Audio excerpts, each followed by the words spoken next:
would you like to elaborate on what kind, like the kind of information that we had, obviously, in the past 3 years, the way people perceive this disease has changed so much because of a lot of revolution and, of course, information available. Information and education. I think that's key to perception.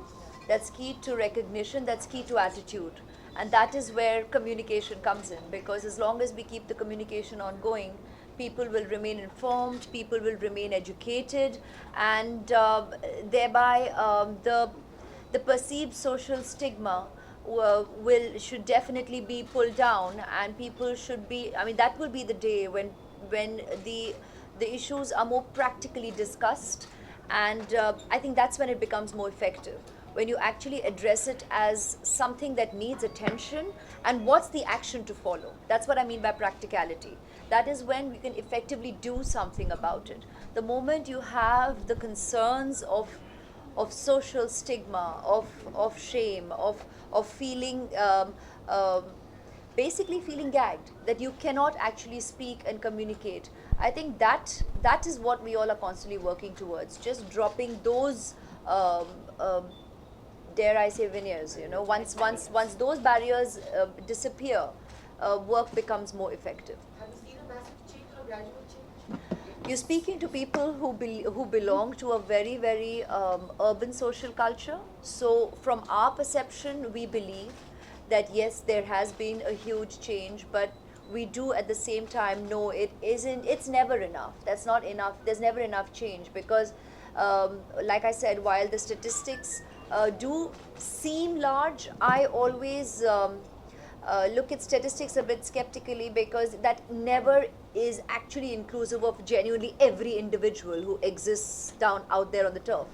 So it's a broad perspective, and statistics are good to encourage the work on the ground. It's good to keep the momentum going, but it's not necessarily reflective of the actuals. And I think once you recognize that reality, I would believe that knowledge also should be enough to further accelerate or propel the effort to aspire people to get people to aspire to be a lot more out there and working even harder to try and reach niches that could not be reached before socially. Okay, Aishwarya, was there any inspiration behind taking this initiative for spreading awareness regarding AIDS? Any story, any incident or anything? Don't look at sensationalizing. I think what's important is just what's really happening all over the world. The United Nations had been communicating with me over a while, and for us to come on board together. There are lots of causes that need attention, but I was glad that at the time that I did join hands with the UN, it was with UNAIDS and on a platform such as this, because I do believe that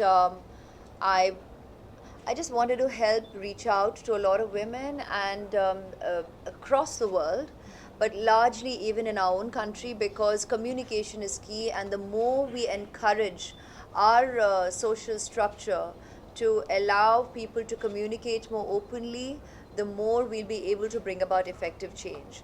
So it's just a simple recognition of where society is at. It's important to look at it from the broad speak and not from only the cocoon of our urban culture, because that isn't reflective of the entire country. So we need to work at it together, and I thank you for being interested in all that I do and all that I work on across the board, be it in the glamour business or otherwise. And that's where I feel I can work with you.